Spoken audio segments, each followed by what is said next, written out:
The last time James Shields faced the White Sox, he was trying to lead the Royals to a sweep, and he pitched 8 scoreless innings. Today, the Royals need him to shut down the Sox to avoid a sweep. Royals baseball is next on Fox Sports Kansas City.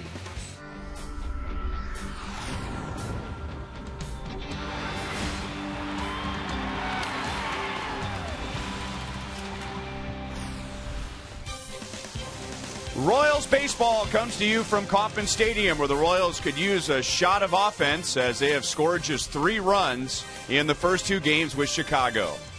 Hi, everyone. Welcome back to the ballpark. I'm Ryan Lefevre, and boy, would James Shields like a shot of offense. He has given the Royals everything they had hoped for and more. And now the Royals would like to give him some run support and reward him for his efforts. It has been almost 2 months since James Shields personally has won a game, but maybe we're headed in the right direction, because while he's had a no decision over his last 4 starts, the Royals have won those 4 games, and he's pitching against Chicago today, whom he has dominated in his first 2 starts.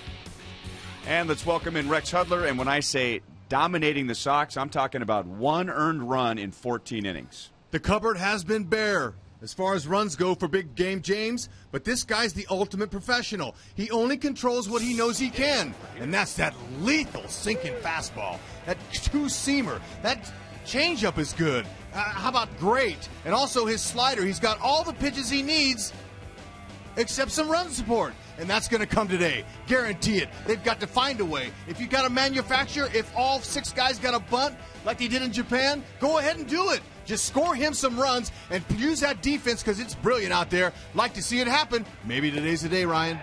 And that offense might be led by Eric Hosmer and Mike Moustakas. Hosmer's batting 3rd. He's hit for the cycle in the first 2 games of the series. Moustakas hits 5th. He has 3 straight multi-hit games.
winless streak for James Shields, and he's gone through this before in his career.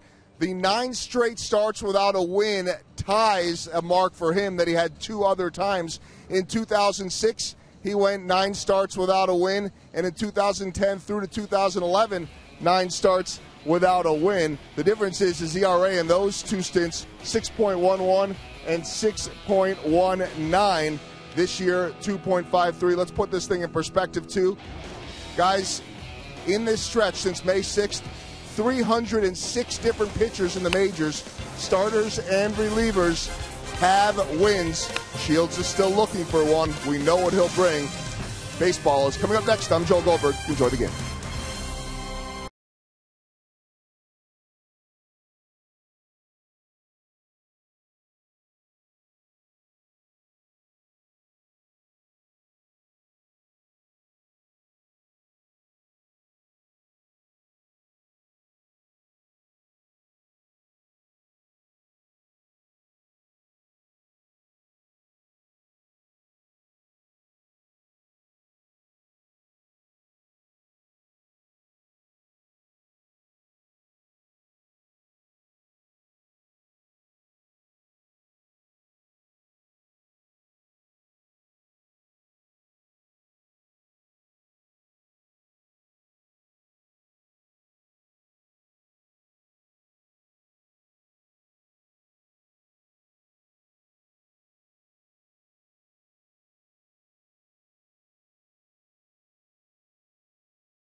Is brought to you by the Missouri Lottery. Play the Powerball and Mega Million Scratchers game to win $100 grand or more.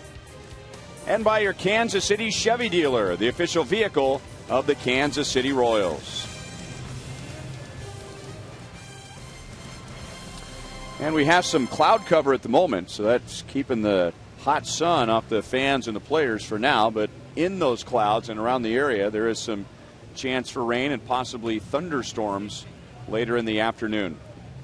And today's game is brought to you in high definition by Time Warner Cable, the official TV, internet, and home phone provider of the Kansas City Royals. Well, the Chicago White Sox, they had a road trip through Houston, Minnesota, and then Kansas City, and they started 1-6, and now trying to finish strong as they've won the first two of this 3-game series with the Royals. And here's how Robin Ventura will line up the Sox today. Okay, hopefully James Shields will be able to tame the Sox like he has been able to tame most of the American League. And if he's going to do what he always does, and that's go more than 6 innings, there's a pretty good chance of that. He's got to get some run support. But, you see Dunn in there, Canerco, those are all guys that really have that big swing. But James has the ultimate weapon, that hard two-seam sinking fastball, the changeup. Those are all effective against home run bats. You see him, he's one of the best pitchers in the American League with that ERA. All of his numbers that he has is as advertised. Okay, he's tops, in the AL in strikeouts too. Use the defense. He's going to get his strikeouts, but just the whole emphasis is going to be for runs. And in case he does leave the ball up over the plate, we've got Gerard Dyson making his debut as far as the disabled list goes. He's missed quite a few times, or quite a lot of time with that sprained ankle. He's got speed out there. He can cover it. Hopefully James doesn't miss too often, but in case he does, Gerard to the rescue.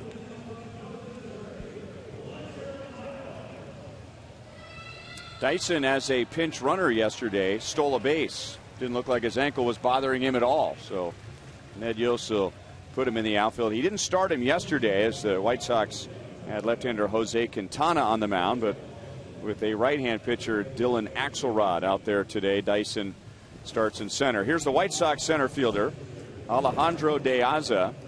And De Aza ended up with the game-winning RBI yesterday with a sac fly in the 9th inning, scoring Jordan Danks. And the White Sox took Game 2, 3-2.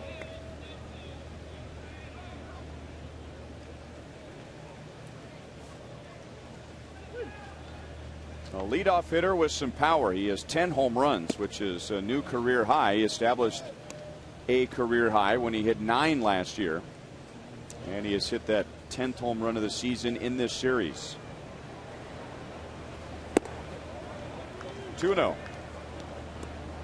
Okay, down in the zone is where he needs to stay. He knows that. Execute those pitches and try to stay away from the big first innings. He's given up a few first inning runs this year. And he is missing high to De Aza.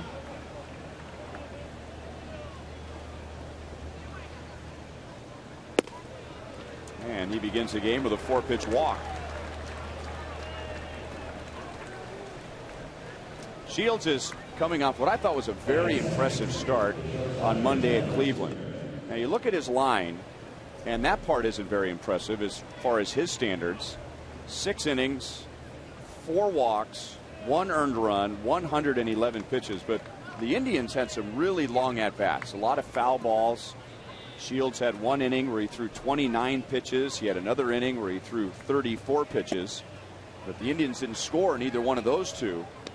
He was very good with men on base, and I'll bet there are quite a few times in the game on Monday where the Indians out there poised for a big inning, and in the end they got nothing. Well, great starters, they have a way of shutting the game down once the guy gets in scoring position. But right now, this first inning here, working with George Kataris, no Salvador Perez, James is having a hard time. 6 pitches, 6 balls. Stay on top and drive it down.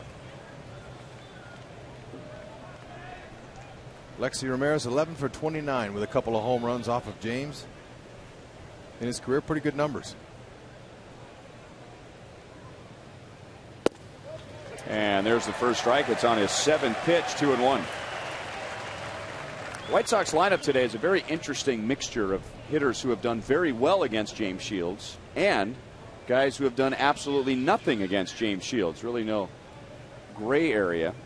And Ramirez, one of those who has done well, hitting .379, and he hits a slicer foul off the right field line. 2 balls, 2 strikes. Overall numbers against a certain pitcher are good for confidence, but that's it.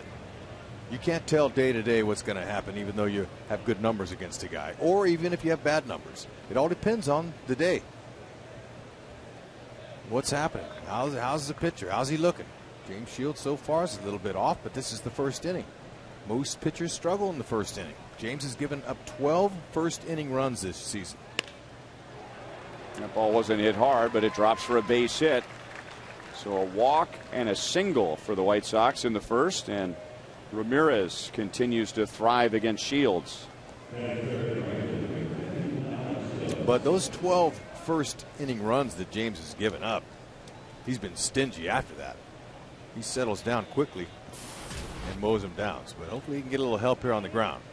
That would be exactly, well, actually a little more than 1/3 of the runs he's allowed all year have come in the first inning. He's looking for a ground ball. Strike to Alex Rios. Rios is a guy with a large sample size of at-bats. 48 times he's come to the plate to face Big James. 14 hits, 1 homer. And that would go back to Rios's days with the Blue Jays and Shields' days with the Rays. All those intra-divisional games. And that is by far the most career at-bats for any White Sox hitter in the lineup today against Shields. By far. I mean, that's a big number. I mean, typically, you know, you face a guy 25, 30 times. That's a pretty good sample size. But you're right. The Blue Jays days for Rios, when he was a young hitter trying to establish himself, he found some difficulties, although that average is 292. So that's not too shabby against one of the best pitchers. And that's out of play, still 1-2. Now these days, because of the internet, any fan can go online if they know where to go, and they could see how Rios has done in the past against James Shields. But when you played, that was something that had to be handed to you. Were you aware in games who had faced a pitcher more times and spent some time with him and pick his brain? 90s is when it started coming out. The 80s, you didn't have that. No, so there wasn't. All you had was memory. I hit this guy pretty good, but you didn't have actually stats. But in the 90s, it started coming out. It started, getting computer readouts. Changeup. Rios hits it off the end of the bat. De Aza and Ramirez will tag as David Lowe makes a play, and the throw is cut off. So De Aza moves up. Ramirez returns to first. And how to ask you that question, because with the video these days, hitters can draw their own conclusions. Just if they've never faced a pitcher before, well, they can watch 10, 20, 30, I don't know how many matchups with a pitcher and another hitter. And I wonder if today that takes away, instead of watching video, a hitter just going to, would the White Sox hitters go to Alex Rios today and say, wow, you faced this guy 48 times. Tell me about it. Yeah, you're still going to talk, although the talk is not the way it used to be either, along with technology, because guys have their headsets on, their video games they're playing. It's a lot different in a clubhouse now, so there's not as much social interaction between players. But certainly the smart ones will go to a veteran guy and say, hey, what are his tendencies? A few things that hitters want to know, and some things they really need to know. And some veterans will go around and share that information whether a young player wants to hear it or not, because he wants to win. He wants to give his hitters every opportunity to know any little tidbits. Like, does he slide step? What does he throw? 2-0, 3-0, 3-1, 3-2, different things. But you don't want to get memory overload or paralysis by analysis. Take away just a simple fact of going up there and playing your game and react. Cutter is just outside, and now 3-0 on Konerko. Because nowadays with the video, the hitter can go to Mark Topping, the Royals video coordinator, and say, I want to see the last 20 strikeouts that James Shields has. What did he do to strike a hitter out? Or I want to see the last 20 home runs he's given up. And, you know, Topper, you can plug that thing to the computer and say, here you go. And it's a huge advantage, too. Believe me, don't get me wrong about modern technology. I mean, you take all the information you can, but you take it with a grain of salt. You don't absorb everything. You just kind of let some of it go. Really, all I wanted to see was the guy on video. Did he have a move at first base? And I wanted to see what his breaking balls looked like. So I'd watch maybe an inning, and that was it. Any more than that was too much. 3-2 on Konerko. He can get Konerko here with a good two-seamer down and have him roll over into his 7th double play if he can just get Konerko to cooperate. And for a lot of hitters, they have to hit it pretty hard right at an infielder in order to turn a double play. Not so much with Konerko. That's right. He just has to hit it in the area of one of the infielders.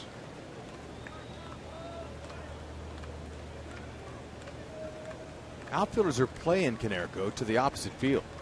And this is a driving situation.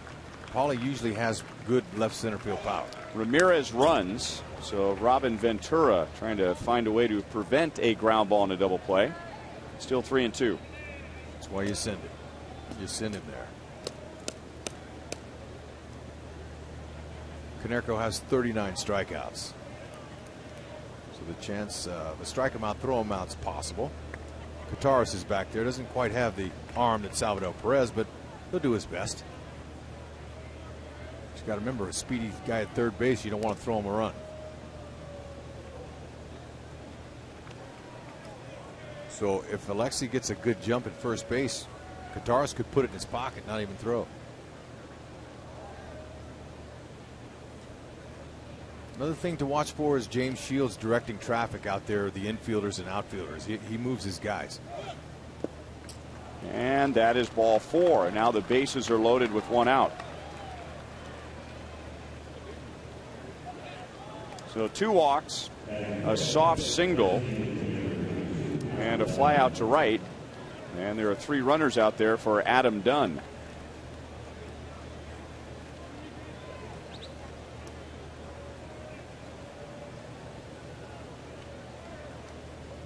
Now, this is one of those matchups we were talking about early where there are some hitters who have really done well against Shields in the lineup for Chicago today, and others who have done next to nothing. Dunn would be one of the next to nothing guys. And Shields throws strike 1. As in 1 for 15 with 7 strikeouts. Yep. So Escobar, the shortstop, is over on the second base side of the bag. So a ground ball to Moose. Moose will have to throw to Escobar. This will be a 5-6-3 double play if that would happen. But Dunn pulls most of the ball on the ground. You see how the infielders align. 1-1. Okay, if you want to know what he's done career and his bases loaded, there you go. Hope we don't see that. Well, I don't mind the bottom line of that. No, this season 0 for 2. Yeah, but Hosmer, a wicked one-hopper that went off of his glove. And Dunn will drive in 2. So De Aza and Ramirez come to the plate. And for Adam Dunn, just his 2nd career hit against James Shields, and the White Sox take a 2-0 lead. Man, he nearly undressed Eric Hosmer. Man, Eric's lucky he didn't get hurt with that line drive. And that was on the inner half. Dunn likes to pull the ball, and he got one. Now, Eric is a terrific fielder, but this short hop is in no man's land. That's all you can do is take a shot at it and hope it lands in your glove. Line shot with topspin on it. Hits that close to you. You do what Eric just did. Diane Viciedo takes low, ball 1. Okay, he's in good fielding position, but he just tried to just stay out of the way of it, basically.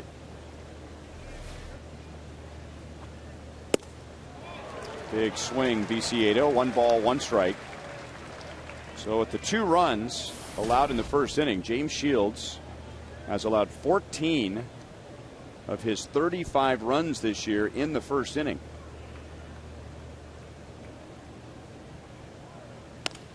And now Viciedo bloops it into shallow right. David Lowe, a running play. Konerko isn't going anywhere, so the Royals really benefited there from the runner at third, Konerko. 2 down.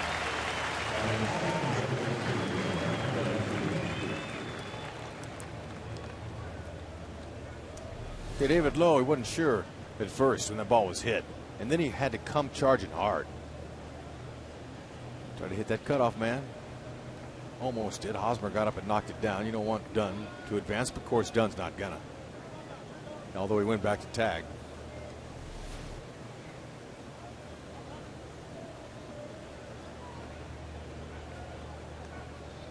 Connor Gillespie with runners at first and third, 2 down. Shields jumps ahead with strike 1. Gillespie, a .254 hitter, and he has a 6-game hitting streak.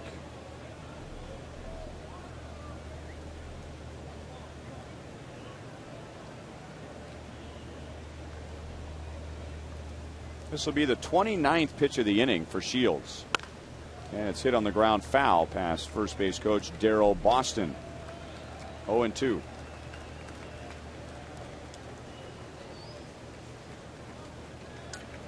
Four runs is the most he's given up in one inning, in the first inning anyway. And that was against the Philadelphia Phillies back April 7th.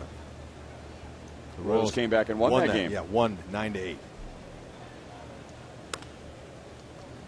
Still 0-2.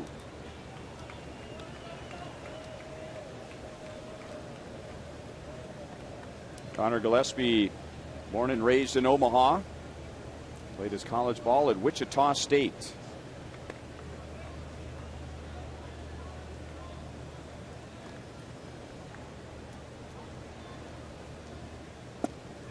Got him. It took 31 pitches and the White Sox score 2, but Shields is done with the first inning.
'71 of the Royals' 72 games, but he is back in there today against White Sox right-hander Dylan Axelrod. Now, Salvador Perez is not in the lineup today, so this is a temporary lineup with Sal out. And yet there are a lot of pieces here, Hud, which I get the feeling Ned Yost would like the lineup to remain this way, with Hosmer batting third, Moustakas batting fifth. And Alcides Escobar in that second slot. Esky, to me, is the perfect number 2 hitter because he can bunt, he hits behind runners. But when he was cold and they were looking for some offense back in May, they put him down that 9 hole, and now he's starting to respond. So I like the looks of that lineup. Dylan Axelrod. And like other pitchers in the White Sox rotation, and in particular a couple of nights ago, Hector Santiago, getting a chance because of injuries to their rotation, and big names like John Danks, who's active now, Gavin Floyd, done for the year, Jake Peavy's also on the DL. Well, you know, he happened to be the pitcher when Jeremy Guthrie threw his complete game shutout, so that kind of hurt him a little bit. He only gave up 2 runs in that inning. I was back here at the K. That was on May the 4th. 7 2/3 innings. 2 earned runs allowed by Axelrod. And Alex, good start for him. Base hit to right field. And he could take that 0 for 15, wad it up, and throw it in the garbage. Well, just like the White Sox scored 2 in the first, the Royals can too, even though it's been since June 8th. Against the Astros, they scored 2 in the first, but that's the last time. They can do it too. They got to support James Shields. Might as well do it in the first inning. Defensively, the White Sox, you know, they're one of the worst fielding teams as far as errors go in the American League. However, Paul Konerko is not. He's having a solid year over there. Got a good glove. He catches everything that's at him, and he's got a good dig out of the dirt.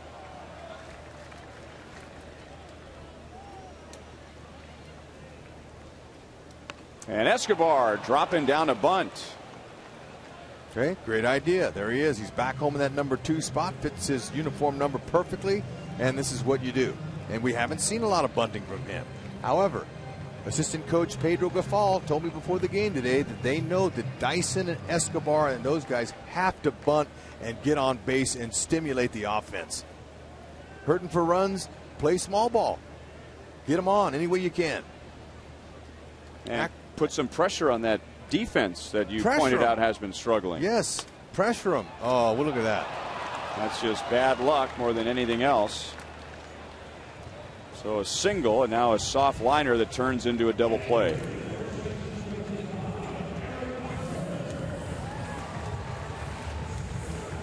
In that game that Hud was talking about on May 4th, the Royals scored right away. They scored against him in the bottom of the first inning. Lorenzo Cain hit a 2-run triple to give Jeremy Guthrie an early lead, and that's all Guthrie needed as he pitched his first major league shutout. Okay, you saw Rios there. He dove for that ball and almost caught it. That's a break. He didn't catch it. They caught a break. Now that last line out that Escobar doubled up with Gordon there, that was not a break. So, but do you let your dauber get down after that? Absolutely not. You turn the page as quick as the play happened. You got 2 outs, you keep going. You push, you push, you push. You attack. You keep pressing the envelope. It's the only way you're going to get out of your little 4-game losing streak. Konerko throws to Axelrod. So James Shields had that long top of the first inning, and he's right back out there after Axelrod hits the Royals with just 7 pitches in the bottom of the first.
pitch first inning as Dylan Axelrod, the White Sox starter, needed only 7 pitches to get to the Royals in the bottom of the first. 1-1 on Gordon Beckham.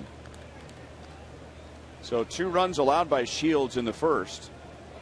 And while his overall ERA is one of the best in the American League, 6th best in the American League, his first inning ERA is almost 8. So you say, Dave Island, how do you fix that? And he says, well, we've had guys throw more pitches in the pin to make sure they're good and loose.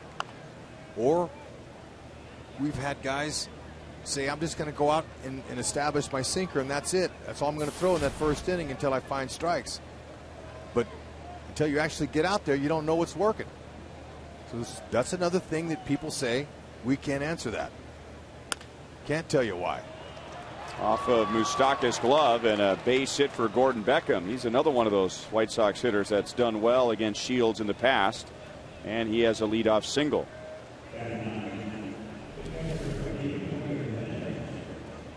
Okay, sinker ball pitchers give up hits like that. Moose did all he could. And Escobar couldn't get it. Whenever a ball's deflected, it's tough. Hitter's going to get a base hit all the time.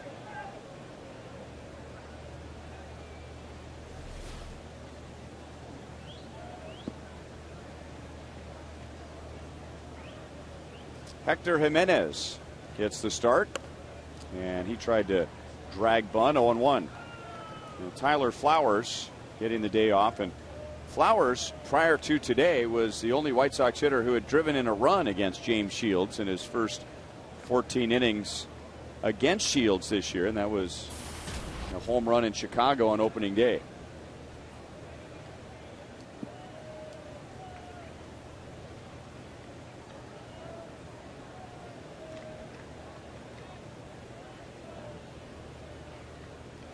You know, people in Kansas City know baseball. They know that there are peaks and valleys, and sometimes the valleys are low. But when you're in a valley like the Royals are in right now, there's a certain way that you carry yourself because it's important for body language. It's important to have energy. It's important the way you carry yourself at all times, but especially when you're in a little valley.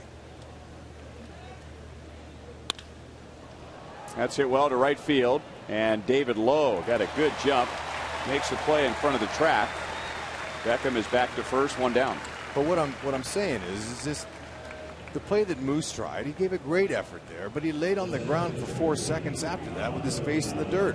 That didn't look good. You could bounce right back up and get back out there and say, hey, bring me the next one. But this is a small example of what body language can do. Not only misses the ball, but there's no need to put your head down and lay there for 3 seconds. We all know you gave a great effort. Bounce back up. Show some life. Energy. Thank you. And it's not a bounce back. It's not a criticism. It's an example of body language in baseball, how you read it. And for a lot of players with plays like that, they don't really know how that looks. They're not trying to suck the energy out. Right. It's just a way of dealing with the frustration of not making the play. He probably thought he should have made that play. Right. So I was saying it's not a criticism, but it's something that, you know, he'll learn as he goes along about the game of baseball and how much is mental and how that persona looks, how the energy level looks.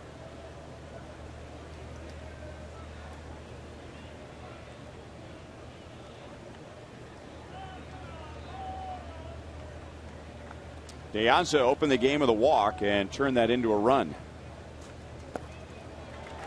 1 ball and 1 strike. It's always unfair to compare, and yet we do that a lot in the game. Hunter Dozier, for instance, the Royals' first-round pick. I mean, immediately it's, well, who can you compare him to? And it's normally somebody who's done really well in the major leagues, and that's just unfair. And at the same time, I love when there's a play like you were just talking about, if it pertains to anybody, 1 and 2, you think about who's the best player at that position in the big leagues and ask yourself, would he do something like that? You know, for instance, the example I love to use, and again, it's unfair because you're talking about a 1 in a million player, a once in a lifetime player, but watching somebody like Derek Jeter every day. You know, would Derek Jeter do something like that? Nope. Escobar, diving play. Out at second, and Johnson somehow unloaded a throw. No double play, but impressive nonetheless. And the Royals get the lead runner at second base. And I mean, Elliott Johnson, he's getting an extended round of applause for just attempting to do that. I mean, he's got such a great arm. Okay, this is positive energy. Okay, you get one, some second basemen are going to step on that bag and say, all right, we got one, and not even attempt that throw. But Elliott just wound up and said, I'm going to get him, and almost did. That's good body language. Sense of urgency.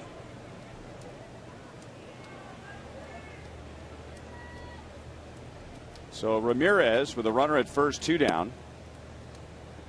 He singled in the first inning, making him 12 out of 30 in his career against James Shields, and he scored the second run in that first. Adam Dunn had the 2-run base hit that scored De Aza and Ramirez.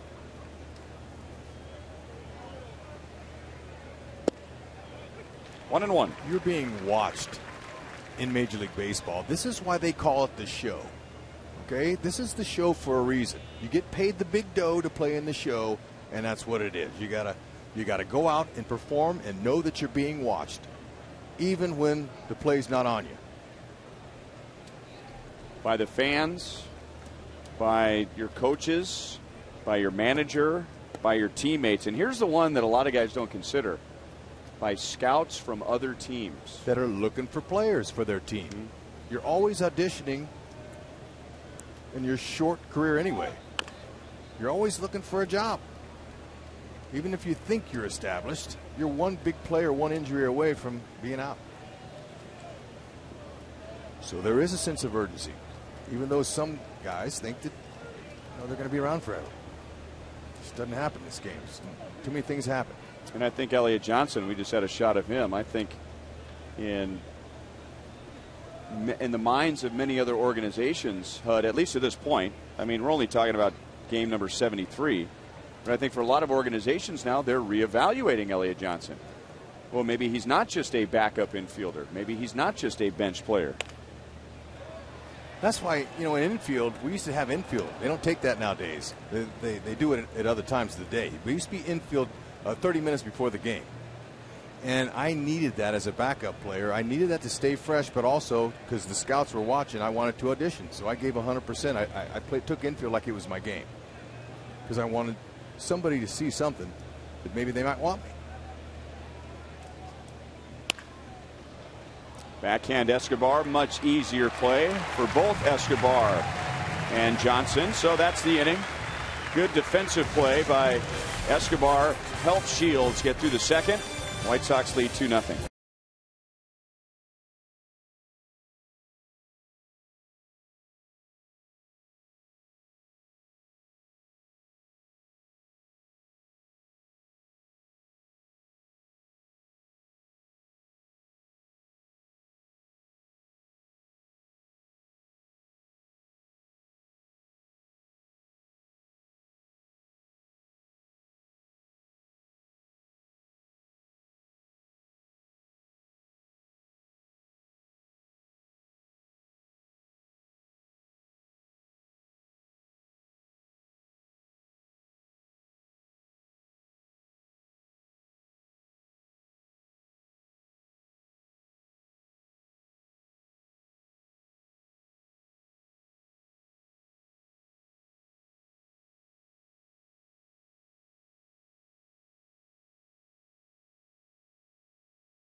So he's the guy to keep an eye on if we need some help at the ballpark today. Okay. He's going to get up and get prepared. I think he wants to catch a foul ball, and he's in the wrong place because he's behind the screen. So he's going to say, hey, look, I got to get up there where I can catch one. The hat, by the way, says no crybabies.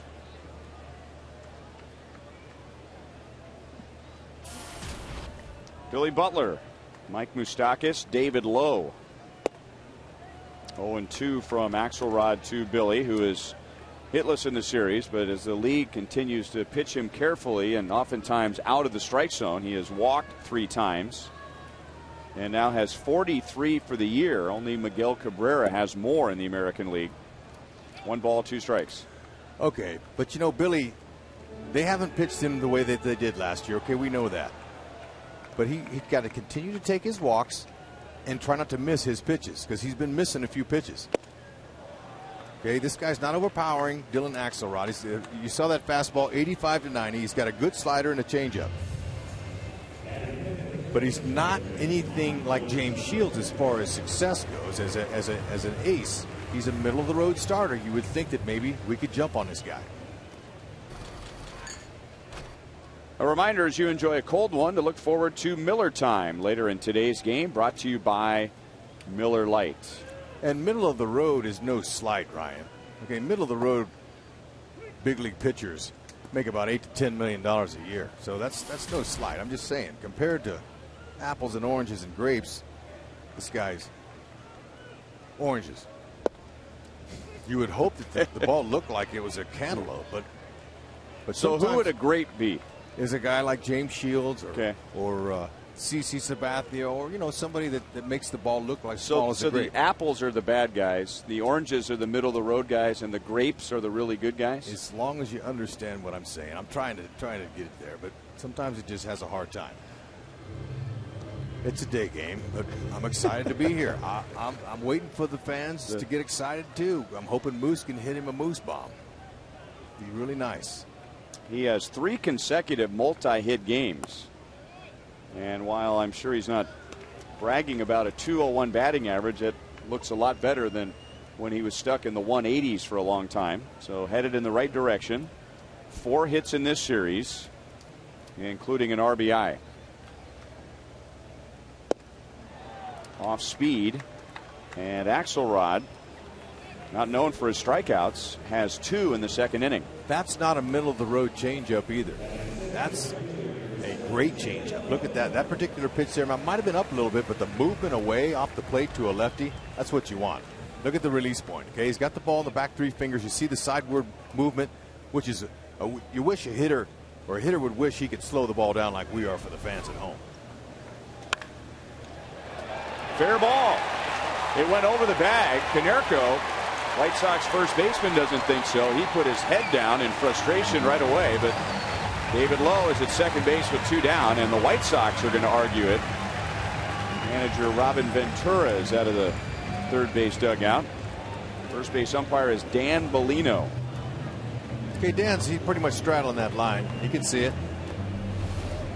Ventura has a pretty good angle from his dugout. But Lowe got an inside pitch, and he just raked it out. Rusty Kuntz and the umpire are pointing fair. First base coach Darryl Boss is pointing foul. Or excuse me, first baseman Konerko. But anyway, went over the bag. It's over the base. Konerko's the one pointing foul. Okay, now you see David Lowe take a peek as he gets 15 steps before second base, and he's looking at the third base coach. And he's doing that for a reason. When the ball is behind you and you can't turn, now he sees it there, but now he's going to head on and look to go to third base. But he picks up the third base coach, and Eddie's got the stop sign up saying don't come. So good base running technique there by David Lowe. Fundamentally sound. Ventura, he's not a real animated, passionate manager. He's going to go out and throw his hands up. But he got his point across. He thought it was foul.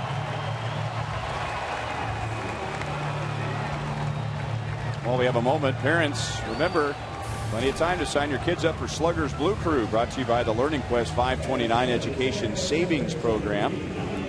A Gray batting practice jersey, a Royals hat, blue wristbands, ticket vouchers, priority access for the Sunday Fun Run, and much more for just $25. And you can sign up right now at Royals.com/Blue Crew.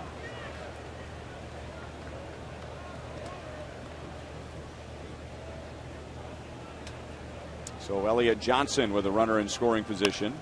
He's after the first pitch, and Viciedo is back, and he makes the play right in front of the warning track. So Lowe doubles with 2 outs. He is stranded in scoring position. The White Sox lead 2-0 at the end of 2.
By Pasta the Panera way. Live consciously, eat deliciously. And by Ford. See the new F-150 at your Midwest Ford dealer today. Alex Rios going after a pitch that was up and in, and fouls it away against James Shields. Shields got Rios to fly out to right in the first inning. White Sox scored their 2 runs in the first on Adam Dunn's 2-run single. And now Rios hit by a breaking ball.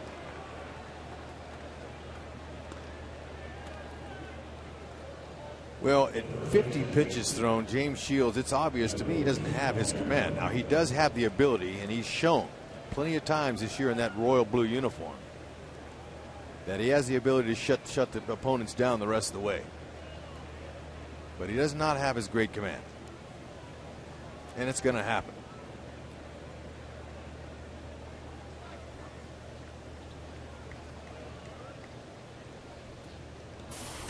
Well, Konerko walked in the first inning.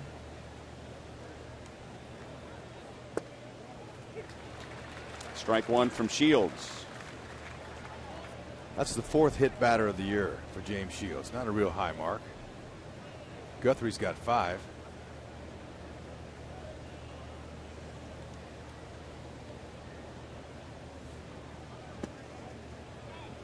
One and one. I think it was Tom Seaver, the Hall of Fame pitcher, who said in breaking down each season, generally speaking, a third of the time you're going to have your A game. And for a guy like Tom Seaver, I mean, thanks for playing. See you next time. Right, Hall of Famer. A third of the time you've got something to work with. You've got your good stuff, maybe not your great stuff. And then a third of the time you don't have your good stuff.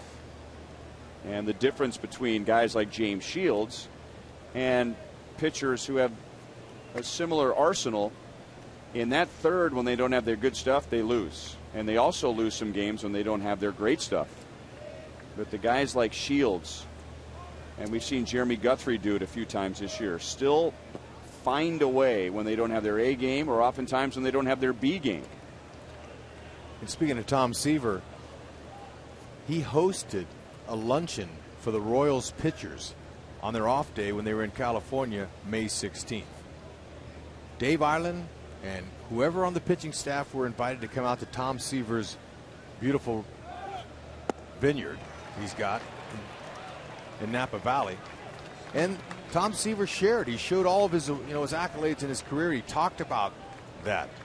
How do you pitch with your good stuff? How do you pitch on days where you're not? He gave them a wealth of knowledge, and that's, of course, Dave Ireland and Jeff Davenport set that up. But that's a tremendous opportunity for pitchers, and he talked a lot about pitching when you don't have your best stuff.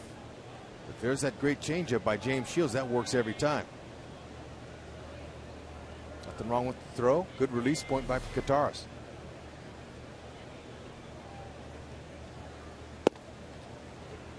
Strike two, Adam Dunn, who had a 2-run single in the first inning. He had been 1 for 15 prior to that against Shields. And he drove in De Aza and Ramirez.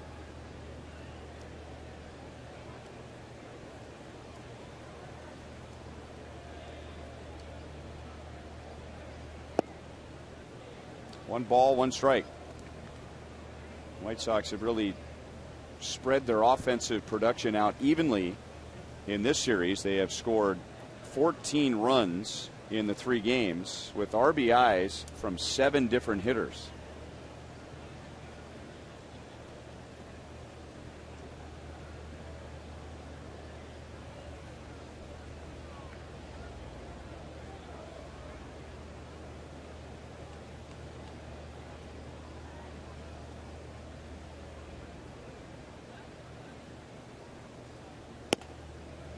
Two and one. And again, Kataris wants to have a word with Shields.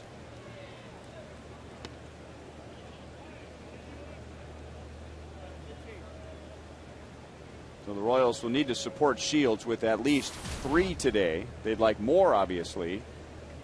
Our Toyota League leaders, and it reminds us how hard runs have been to come by for James Shields.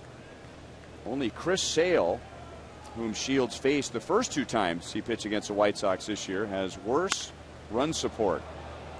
Hit well to center. Dyson back, all the way back, and it's over the wall for a 2-run home run. The White Sox lead 4-0, and Adam Dunn has driven in all 4.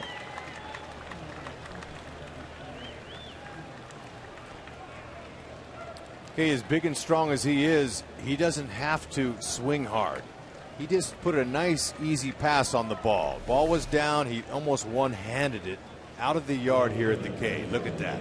When you're a big guy like that, and you put a nice, easy swing on, and you meet the ball just right, he basically one-handed that to dead center.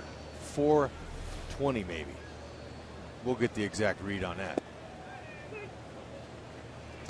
And for James Shields, that's only his 3rd home run given up to a left-handed batter. But he's very strong in his lower body. He had good bend in his knees, able to get down and get that. 1-1 on Viciedo. He flied to right in the first inning. You see a guy that's 6'5" go down and get an excellent pitch like that. It certainly was not a mistake. You have to adjust and watch his knee. Watch his knee right here bend. Okay, he's going to go down and get it, especially with the back leg. The back leg's bending too, and so that helps him get down there low enough to get those long arms extended. And just to add to it, it has been hot this weekend in Kansas City. We've been in the 90s, and it's only going to get hotter this week. So the ball's going to carry more now, obviously, than it did earlier in the year, but there was no wind involved at all. I mean, that was just Adam Dunn's brute strength with basically a one-arm swing to the deepest part of the ballpark.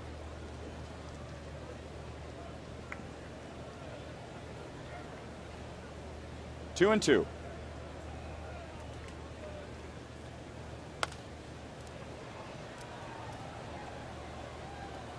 This is James Shields' 16th start, and it is only the 3rd time he has allowed more than 3 runs. Nothing wrong with that. Once in a while, you can expect your offense, you'd hope they could pick you up. He has 3 strikeouts as he gets Viciedo 2 down.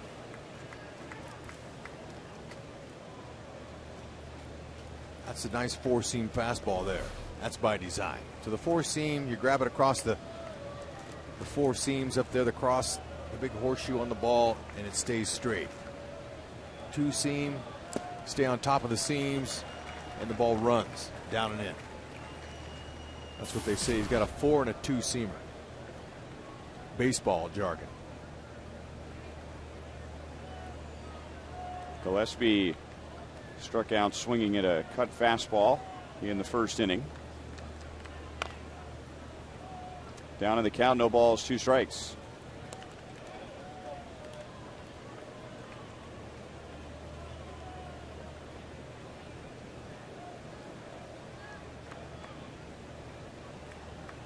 The Adam Dunn home run is the 10th for the White Sox this year against the Royals in 9 games. He had a couple of big home runs in game 1 on Friday night. Viciedo had a 3-run home run. De Aza a 2-run home run. Royals kept the White Sox in the ballpark yesterday afternoon, but Chicago still won 3-2. 2-2.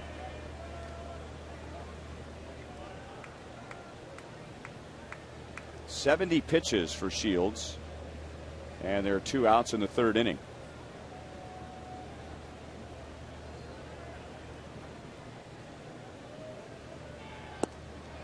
Great changeup.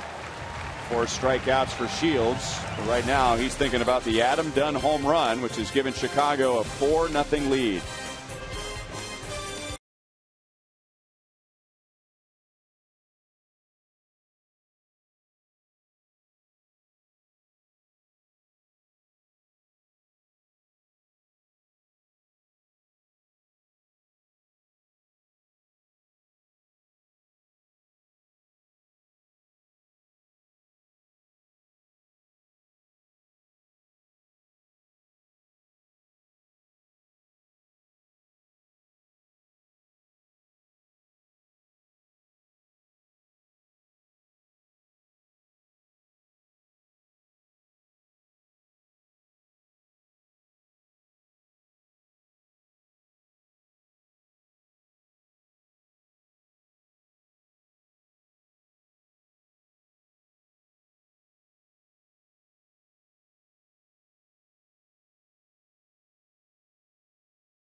And the Royals will be on the road after that for 4 in Minnesota.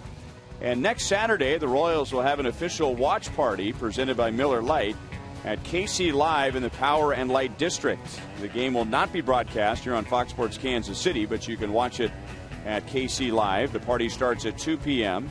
with entertainment and great prizes for all ages. And then take in the Royals and the Twins at 3:10.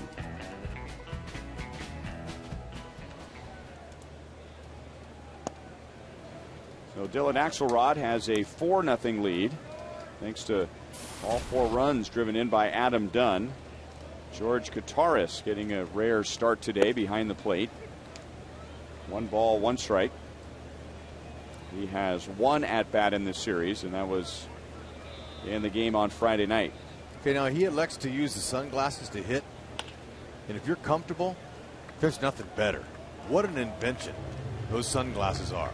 That cuts the glare down. Now he's using the amber lens. They have different colored lenses for any type of condition that's being playable that day. Amber brightens things up. It makes it look livelier. Beckham on the edge of the outfield grass throws out Gutierrez, 1 down.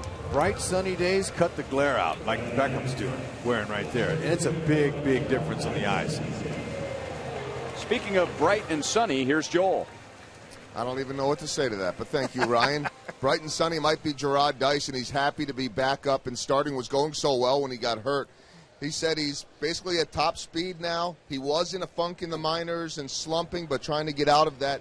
And as for scaling the wall on a ball that he was never going to catch, I mean, he's a guy that believes that he can beat anybody in a race, beat anybody jumping.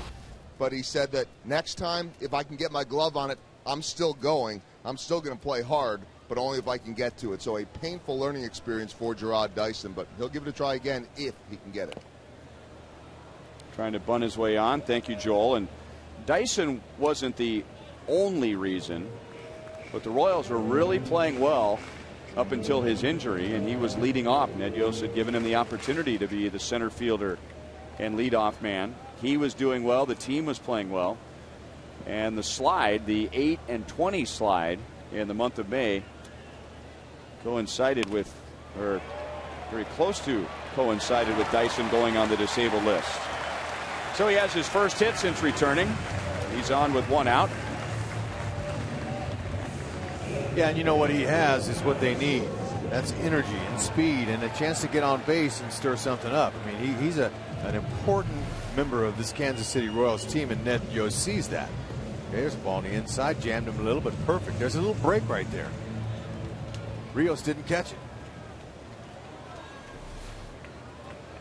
Just to add some numbers to it, Hud, when Dyson was hurt, the Royals were 3 games above 500.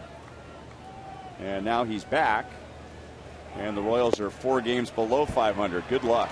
That was a jump and a half off of Axelrod.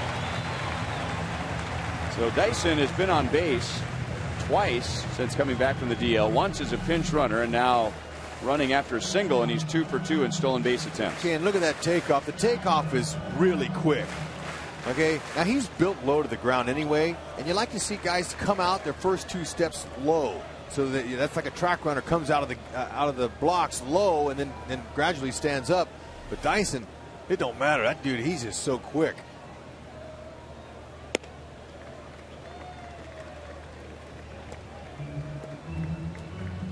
It's his 8th bag, and he's missed a month.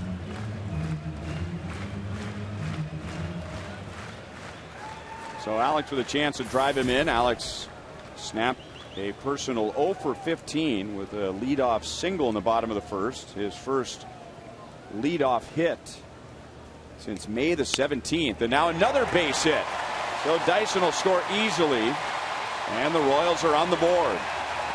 That's a nice combo. Dyson gets on, he steals the base, and Alex gets him home. Whatever it takes, and Ned's looking for some magic some way, somehow. Good to see Gordon.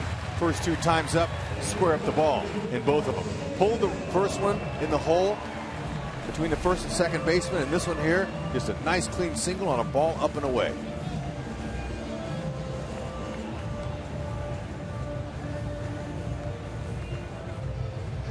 That's what a stolen base will do, just like that. I mean, you know, it seems pretty simple at times, yet so hard other times to score a run.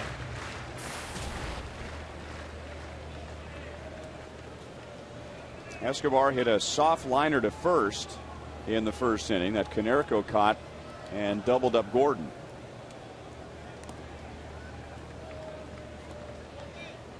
Now Dylan Axelrod off to a good start with the first 2 innings and now giving up a run in the third, but he is coming off 2 bad starts against Toronto and Minnesota. Now no decision in both, but having allowed 10 earned runs, 4 home runs in his previous 10 innings. Someone else is doing it. Royals can too.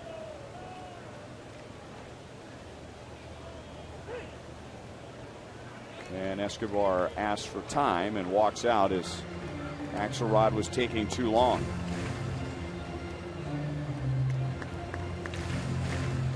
And we mentioned this in the first inning. Salvador Perez is not in the lineup today, so Ned Yost had to move some pieces around. But at the same time, this is, I think, the lineup, close to the lineup that he was hoping for, maybe at least the top 5 hitters.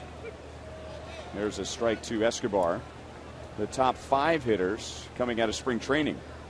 Gordon, Escobar, Hosmer batting 3rd, Butler 4th, Moustakas 5th. And also being able to alternate right-handed and left-handed bats. Okay, he likes to hit the ball in that direction, does Escobar. But also they're pitching him in. He could pull the ball by Gillespie, the third baseman, who's in. So there's a couple of lanes that he can use.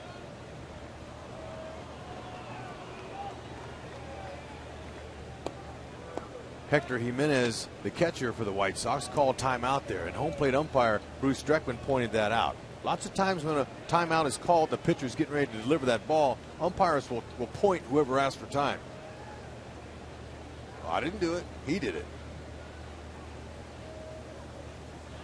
He'll point to the hitter. He did it.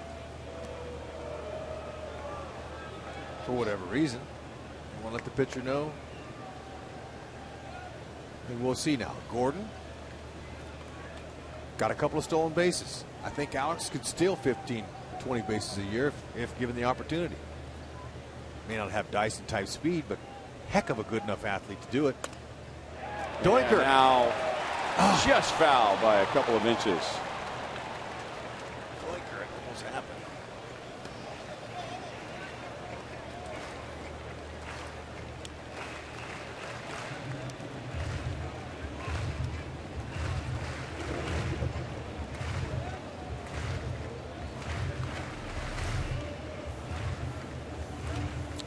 Backside falls out, but the head and hands stay right there on the outside pitch. And you see a lot of hits like that make hitters happy and pitchers not so happy.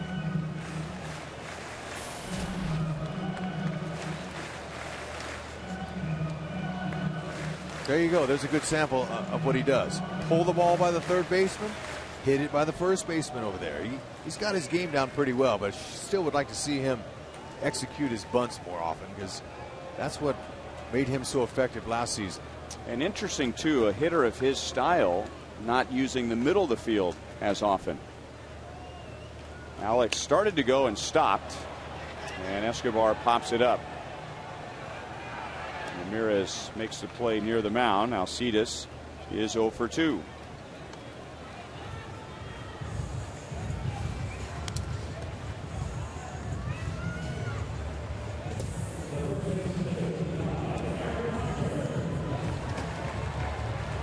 And now Hosmer, who grounded out to Konerko in the first inning. Konerko made a nice backhanded play.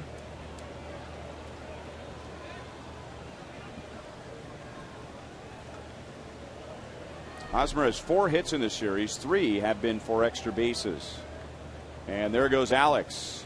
The pitch is low, and Alex has his 3rd stolen base. Hey, there you go. Nice takeaway. He let him steal. That's good. Get him in scoring position. Now with 2 outs, a Doinker, any kind of something scores him.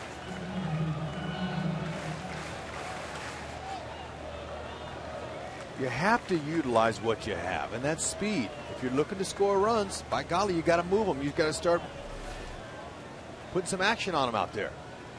Pressure the defenses. There's no power. None. I mean, occasionally you see one. But this is not a big inning offense. No. If there's better execution, at least to this point, but you can, game number 73, you can score 1 here and 1 there. But you can win. You can win baseball games with different style offenses. All depends on how you put it together. To Konerko, who blocked it and goes to the bag unassisted to end the inning. Royals are on the board as Dyson singles, steals second. Gordon gets him home. It's 4-1 Chicago.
advocate, donor, and board member of the YMCA Challenger program. Ed has served numerous hours since he started as a volunteer in the program for children and young adults with special needs. Each year, Ed coaches his son Andrew's Challenger teams. As Dyson runs down a fly ball off the bat of Gordon Beckham. 1 pitch, 1 out. Shields needed that here in the 4th. So Ed Hubbard, along with his son Andrew and his wife Tracy, sitting in the Buck O'Neil Legacy seats at today's game. Ryan, what Ed does is extremely valuable to those that have special needs, because those kids love baseball just like his son sitting next to him on his left. But they don't get a chance to play. They don't have any fields to play on. Some of them have wheelchairs. Some of them can't negotiate a baseball field. So there's special fields out there. Hearts like this guy are huge, that he understands they all love baseball but don't all get the chance. So Challenger Baseball gives people and kids like my son and others around a chance to play baseball. I love the guy. Congratulations.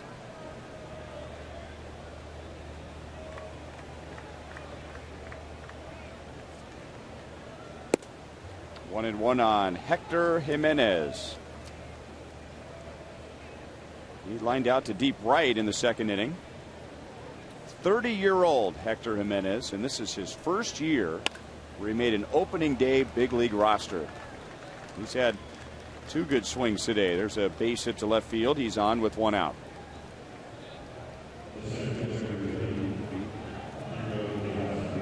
A look at today's Time Warner pitch speed comparison. Axelrod 94, or 91 rather. James Shields at 94. You can get downloads up to 50 megabits per second with Time Warner Cable Ultimate Internet.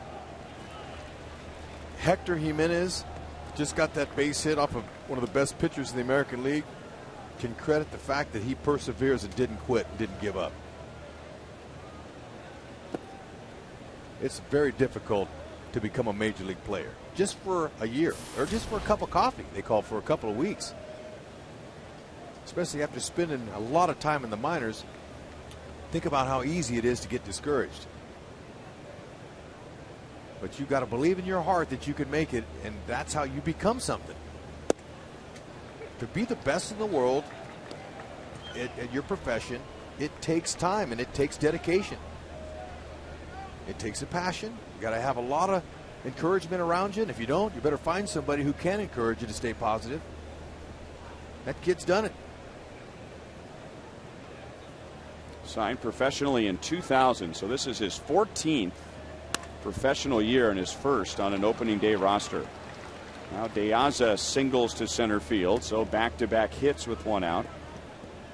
Second time that De Aza has been on base.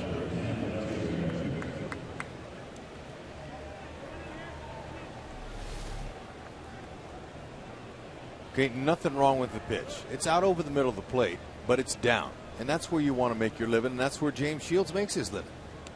So you credit the hitter. White Sox coming here to Kauffman Stadium, scraping the barrel of the Central, and all of a sudden they're looking at a sweep on Sunday. Everything is contagious in baseball, winning and losing. People say, well, why do you keep saying that? It's because that's the way this game is. That's the way it works in baseball. Look at the Toronto Blue Jays. How many people wrote them off when they were picked to win the division in the East this year? And now look at them. What do they won? 10, 11 in a row now? 10 in a row, and they're above 500. Okay, when you're at 500, you're in the game. That's got to be the Royals' battle cry. Work yourself back. But look where they are now. You see that? There you go. Double them up. Good try. Anyway, the Blue Jays are back in it. You have a chance, but you got to set your mark on playing fundamental baseball to get back to 500. Very easy for a lot of us to root for the Blue Jays when they're not playing the Royals with John Gibbons as their manager.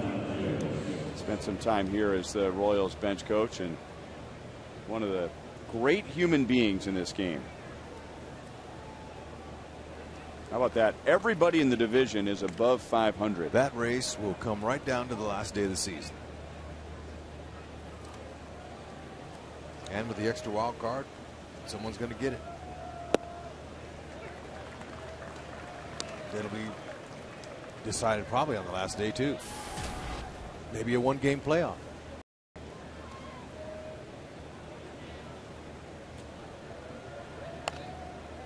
Second time that Rios today has swung at a pitch like that from Shields.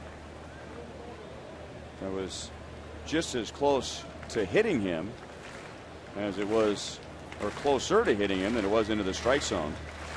Rios was hit by a pitch, hit by a curveball in the third inning, stole a base and scored.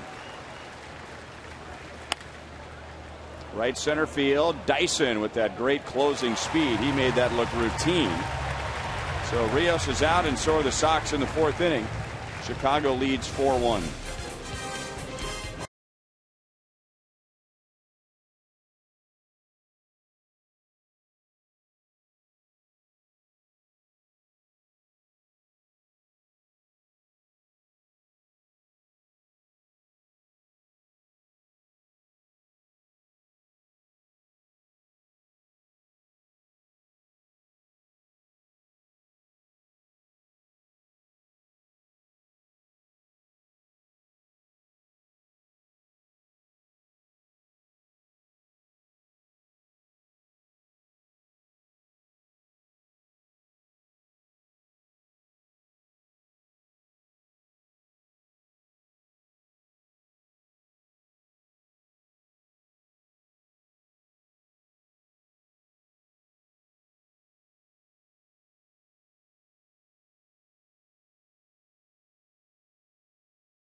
T-shirt Tuesday. The day after tomorrow is the next installment. The Atlanta Braves are in town for a quick two-game series.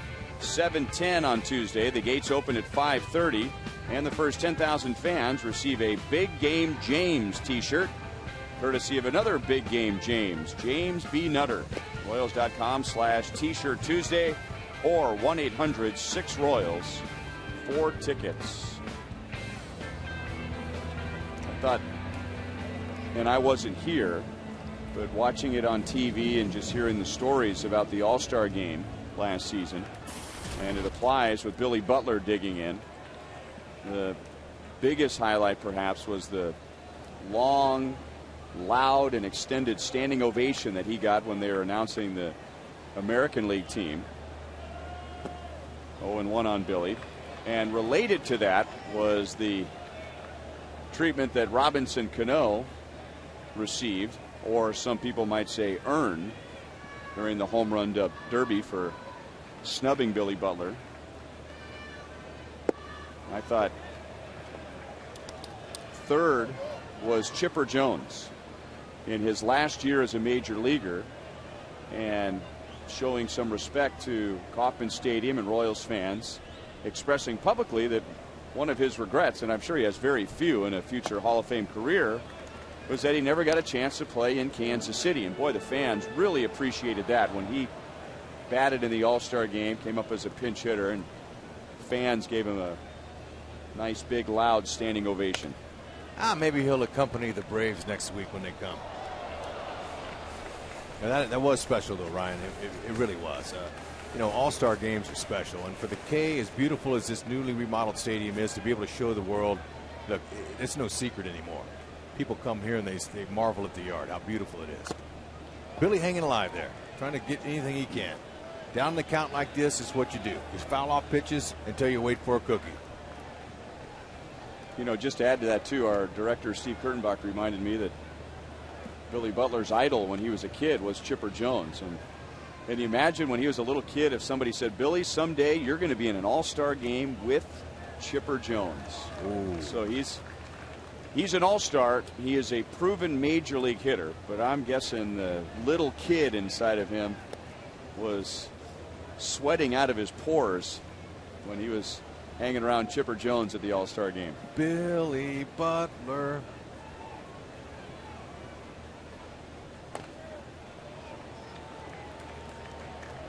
My kids sat with me in the stands with the other thousands of people that packed this house, and they came from California. They didn't know who Billy was, and the next morning they were all chanting Billy's name. It was special. Right to Beckham. I mean, he couldn't have thrown it to Beckham any better. One down in the fourth.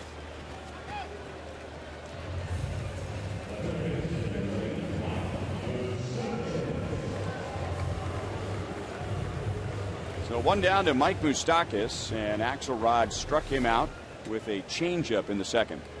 Okay, look at Billy, short and compact. That's a beautiful stroke right there. Nothing you can do. Unfortunately, it's happened to Billy a lot this year.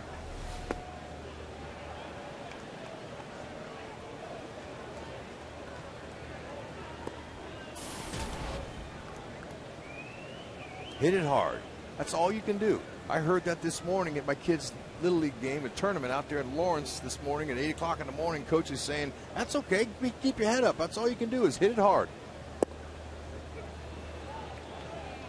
Richie Allen, and if Paul Splittorff was still with us, he would have gone into a cold sweat if I brought up Richie Allen's name. But I thought Richie Allen had one of the great lines about that. He said, all I can do is hit it hard. It's up to God after that. That's the truth.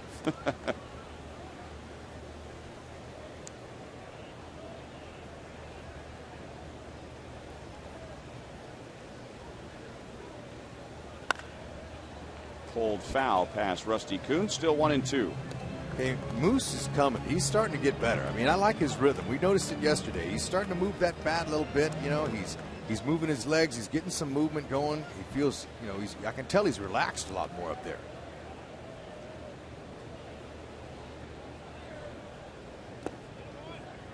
2-2.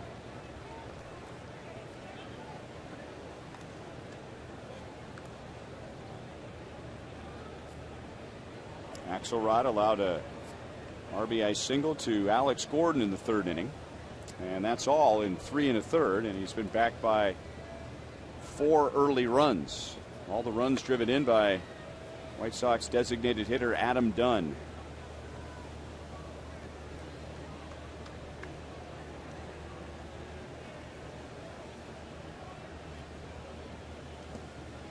Three and two. Other signs that Mike Moustakas is getting back on track. We've seen this quite a few times over the past week, falling behind in the count early, and whether he's reached or not, at the minimum, working the count, getting back to 3 balls, 2 strikes as he's done here. And he hits it in the air to right field, and Rios will bring it down for the out.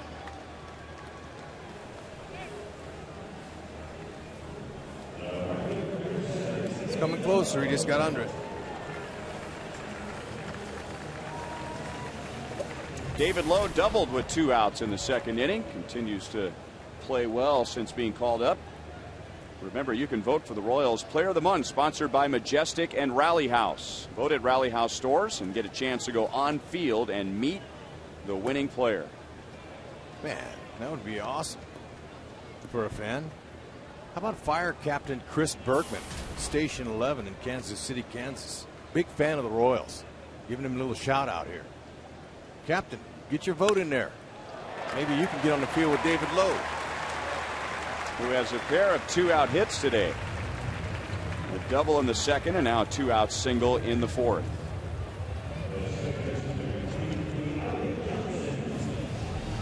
I mean, does he always get hits with 2 outs? Gets a lot of RBIs with 2 outs. Look at that. Love that slow motion replay. That's called hitting it right back where it came from.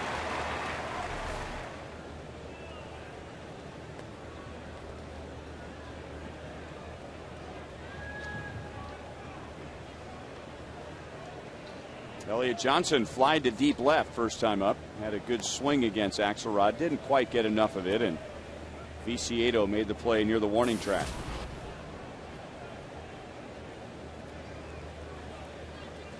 He got some good wood on that ball. He didn't normally go that way with authority.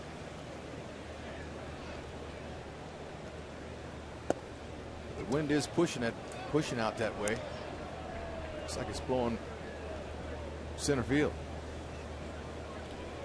Straight out.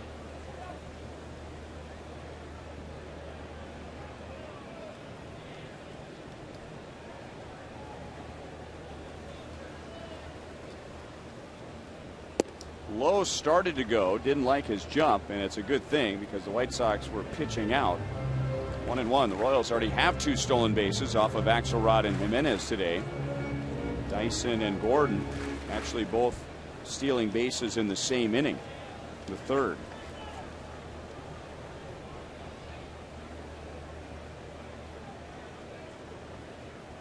Again, starting and stopping David Lowe outside, 2-1 on Johnson. Well, Hector Jimenez, we've seen him attempt to throw out a couple of base stealers who've been successful this afternoon. Gordon and Dyson. He's thrown out 29.4% of attempted base stealers this season. That's a nice mark, especially for a guy who doesn't catch all the time. So he's got good catch and throw skills. Lowe running this time, and it's fouled away, 2-2.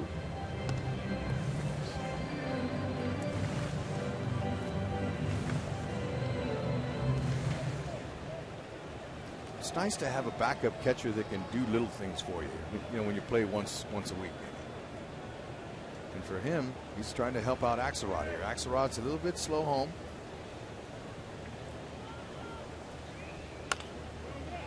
One hop to Konerko. He's to the bag, and that's the inning. So Axelrod has given up 1 run in his 4 innings. The White Sox have a 4-1 lead.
Toronto Blue Jays, Edwin Encarnacion, also pronounced Encarnacion, his 21st home run. Colby Rasmus, he goes deep too. It is 11 wins in a row if they hold on. And how about these American League news and notes? John Gibbons, I think Ryan said it best before, one of the most well-liked managers and people in baseball. Max Scherzer goes to 11-0 last night, and Texas is on a roll. Paul Konerko starts things off with a hit against James Shields, which brings up Adam Dunn and Ryan, 426 career home runs and just 1 off of James Shields. Thank you, Joel. And now, Joel, I don't want you to feel badly. Here comes the Split story. Yep, here comes the Paul Splittorff story. And I'm looking at Doc Carruthers, our stage manager, who spent a lot of time with Split over the years. And I believe he was in the booth when, and there's Doc. Wave to the folks, Doc. our great stage manager. And, of course, we went over this story 1,000 times before Split's passing. But, of course, after he died, we got together and we started sharing some of the great Split stories of all time. And Bob Davis and Doc Carruthers, I think if there was one story that was told more than any other, was Paul Splittorff trying to say Juan Encarnacion. And I think he tried what, Doc, about 7 times, I believe. He finally got it out, right? The story was he got into Encarnacion, he just couldn't get out of it. And that was the only name, right? I mean, there are a lot of good ones out there. Harry Carey struggled with quite a few of them. He's okay with the Frank Catalanatos of the world, but just not the Juan Encarnacions. Well, Joel, just take some comfort in knowing that somewhere today you just put a big smile on Split's face. Yeah, he's just wishing that I messed it up as bad as he did. And in case you're interested, and I was looking this up, I was trying to figure out how many different pitchers Adam Dunn has homered off of, and it just took me too long to get there. But his first career home run was July 27th, 2001, off of Matt Clement and the Florida Marlins. Remember Matt Clement? You know, I don't know if you guys get a chance to talk to any of these guys, but Adam Dunn, what a guy, what a personality, friendly, nice, you know, very cordial, engaging. He'll talk to you. Big guy. Can be intimidating. At one time, he was at the University of Texas to play quarterback. Oh. That kind of an athlete. That is the 3rd walk allowed by James Shields. And the White Sox have 2 on with nobody out. And his next pitch, Shields' next pitch, will be number 90. And speaking of Dunn, who has driven in all 4 runs, he's a subject of our AT&T U-verse Rewind. Okay, there it was. First time he's homered off of ace James Shields. And it looked like a routine flyout. But as strong as he is, he's able to carry it, and because he got those long arms extended. Line to left, and Alex will make the play to retire Diane Biciedo. So with a pitch count up at 90, nothing would make James happier than a little ground ball double play here. J.C. Gutierrez is just starting to warm up. And remember, James Shields has the longest streak of consecutive starts with at least 6 innings in the major league going back to last year. And I mean, it's not even close. I want to say he has 15 more than the next closest. It is 29 straight starts of at least 6 innings. And so he's going to have to get some quick outs in this inning and hope that he'll get a chance to pitch in the 6th. Double play ball would help him.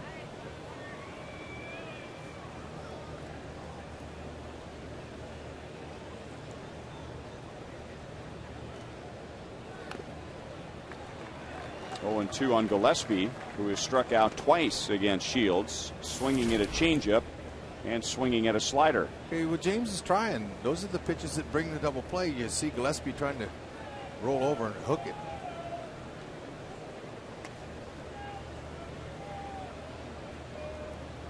You might think that Dunn, as big as he is, could be intimidating coming in to break up a double play. You're right. Escobar is out from shortstop, now battling the sun a bit, but makes the play, 2 down. But fortunately for most second basemen, Dunn, he's not the quickest guy, so he has a hard time getting down. But if there is a bobble or anything, you better make sure you get up off the base.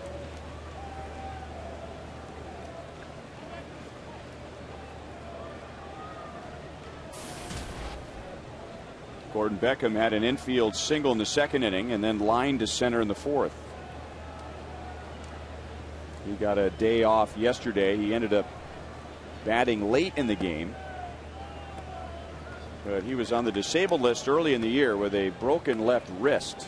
And so Robin Ventura, similar to what Ned Yost has done with Lorenzo Cain, just tries to find a game every week, give him a break. For Cain, it's his legs, and for Beckham, it's the wrist. We saw him come in as a pinch hitter for his first pinch hit opportunity of the year in yesterday's game. Late. We were expecting a bunt, and he didn't bunt. And so you mentioned that he had great numbers against Wade Davis. Greg Holland. I'm sorry, yeah, it was against Holland.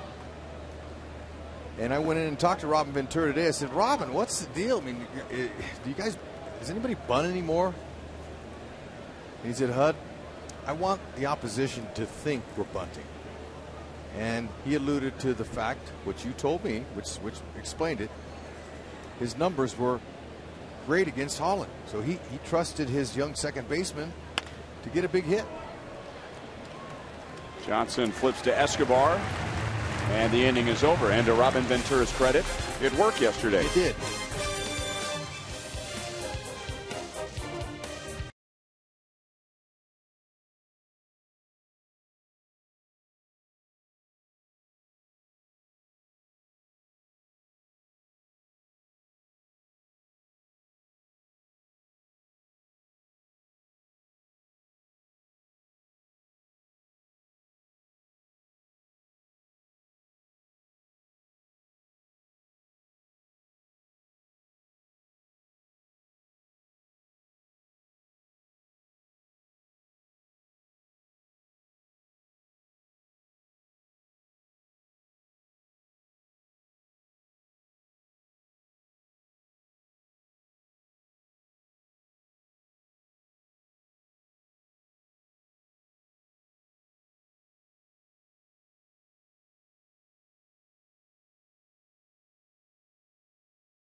He would have that look on his face, and we would say, now, Split, why did you have that look before you would pitch? And his response was, because I was thinking to myself, oh, man, this is going to hurt. Well, don't forget, fans, the Royals have that watch party coming up on Saturday at KC Live in the Powered Light District, and we'll be giving away a dugout suite to a future game, and admittance is free. So we hope to see you this Saturday at 2 p.m. for the Royals and the Twins at P&L. George Kataris into deep right field, and Rios is back to the screen, and it is way gone. Kataris clears the right field bullpen for his second home run of the year.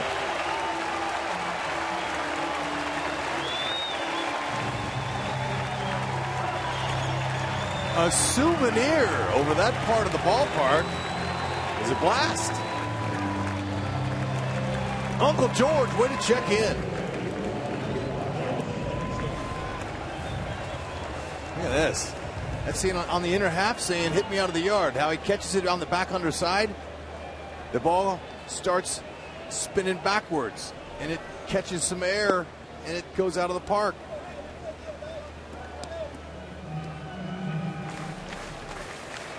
And it was an easy swing, too. A lot like Adam Dunn's. If you catch the ball right, it's going to go.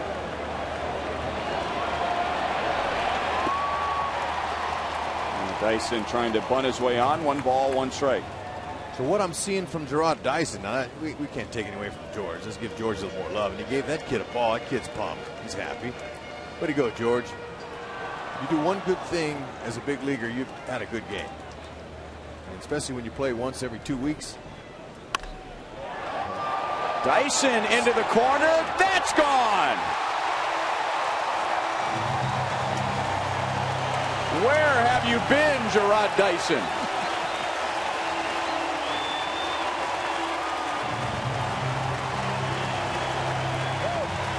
Shocked the house. We got back-to-back jacks. For the first time this season, we've got back-to-back Royals going yard. By guys who each had one home run coming into the game today.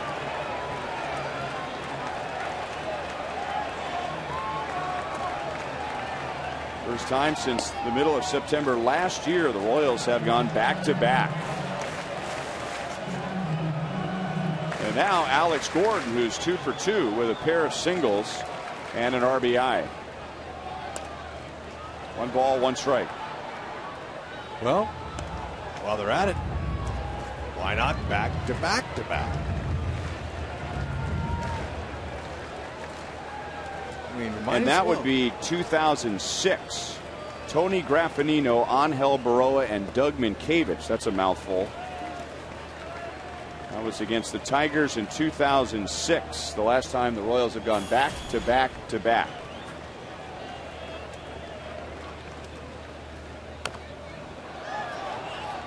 That is a fair ball. That ball just plugged right in front of home plate and inside the line, if not right on the line. And so Jimenez just picked it up and tagged out Alex, who did not argue with home plate umpire Bruce Streckman, but Ned Yost nonetheless going to go out and have a word with him over that call.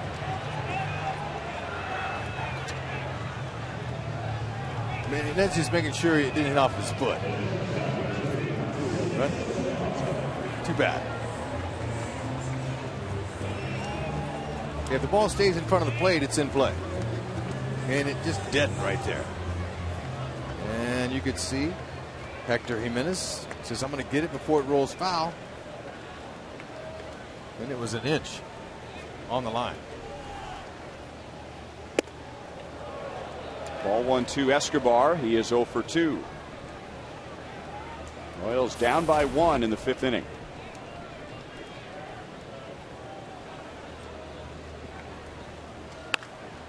And Escobar into the left field corner. Viciedo will not get there. Escobar is into second base with a double. Tying run in scoring position with 1 out.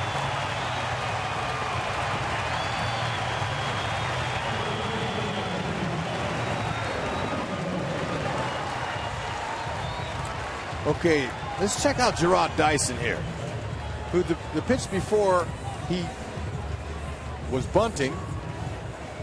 And he said, I'm not going to bunt this time, I'm going to swing. And it was up and in. And he pulled his hands in and caught the ball right, just like Kataris. Same thing. Didn't try to do too much. Look at it, he didn't even stride. Caught it perfectly. We'll show you the hit speed. Gerard Dyson, the hit speed at 96.5 off of his bat.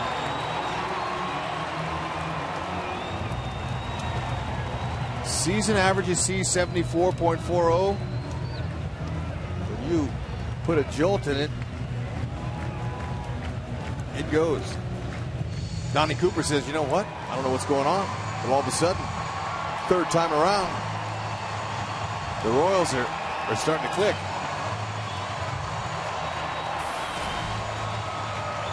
Eric Hosmer twice has grounded out to Konerko at first base.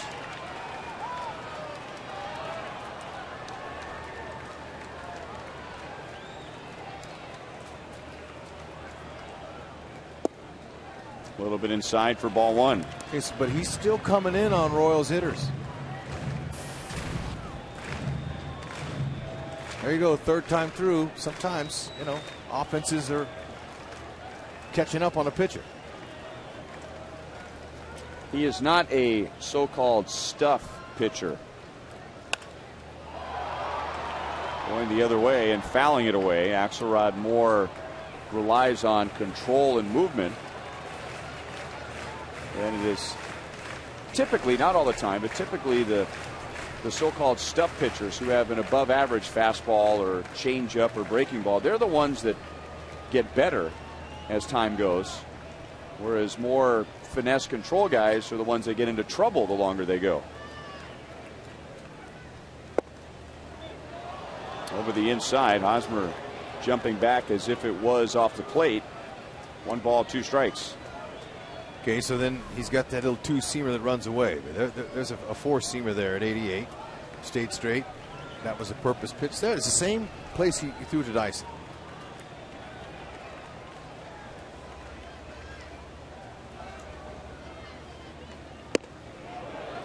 He thought about it and was able to check. Mike Everett is the third base umpire. 2 balls, 2 strikes.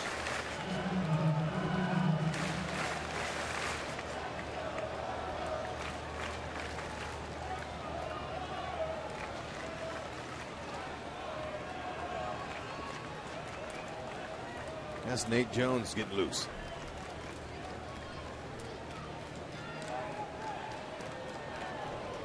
Escobar back ahead of the pickoff attempt.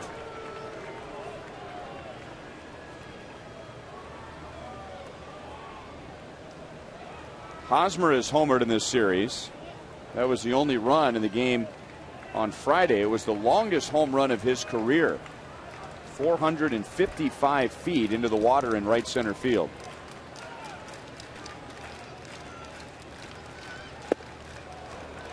Inside, 3-2.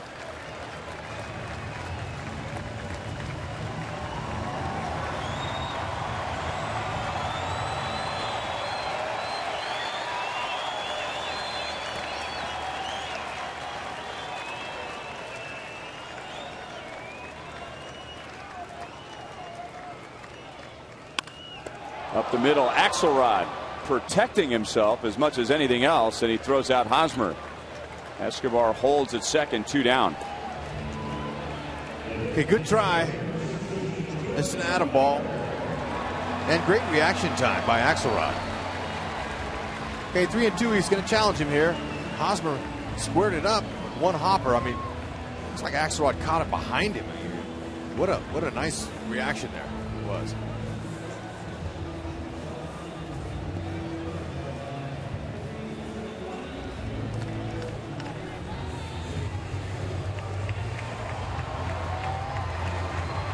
So he gets Hosmer, and now will face Billy Butler with Escobar at second base, 2 down.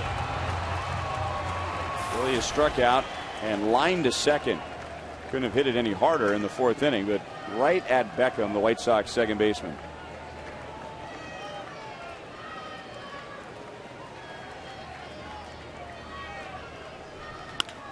Grounded left side, base hit. Escobar is around third, and Billy Butler ties the game at 4.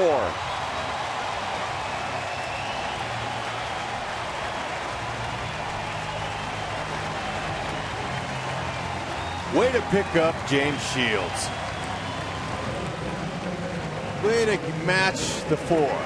And hopefully they'll push it on forward here with Moose, as Axelrod is having a tough time with the Royals here in the 5th inning. Nice to see.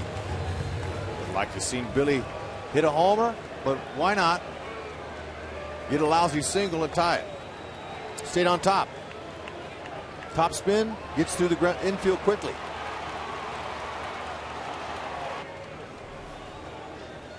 And now Mike Moustakas. That pitch had some run on it. In for a strike, 0-1. Moustakas has struck out and flied to right field. Okay, now see if he pitches Moose inside like he has everybody else in this inning. Moose has got to be looking in there. They're going to try to stay away. And it was down and in. So that's a sign that the lights are starting to flicker for Axelrod. Missed his target by quite a bit. That's what you wait for. Wait him out. Get your ball you can handle and drive. He just missed his last at bat. He got up underneath it. Ooh. Fouled off of Jimenez's mask. 1 ball, 2 strikes. see that body language by Jimenez? What did that tell you? Watch this. This is hits him squarely. Well, a little bit off to the side, but watch it. Takes his mask off, and he says, "Give me another ball. Bring it. I waited a long time to be here. That ain't gonna faze me."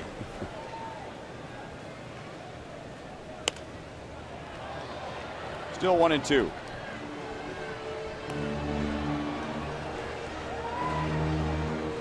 One run in the third, 3 in the fifth. More runs today for the Royals than they scored in the first 2 games of the series.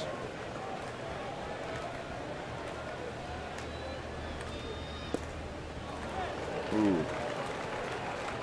Jimenez and Axelrod wanted that call. They didn't get it from Bruce Streckman, and Moustakas still alive at 2-2. Looked like the right call. It was a really good spot. Ground ball, base hit right field. So Moustakas got another pitch. He jumped on it, has a 2-out single, and he's 1 for 3.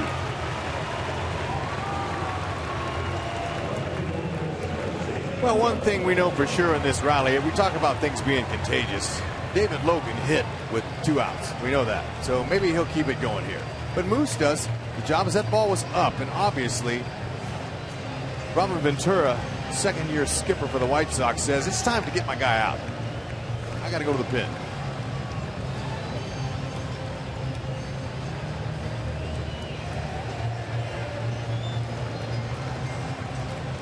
So Dylan Axelrod, who had a 4-0 lead at the end of 2.5 innings, departs without getting through the 5th in a 4-4 tie.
On Nate Jones, a right-hander, to face left-hand hitting David Lowe with 2 on, 2 out, and Lowe is already 2 for 2 today.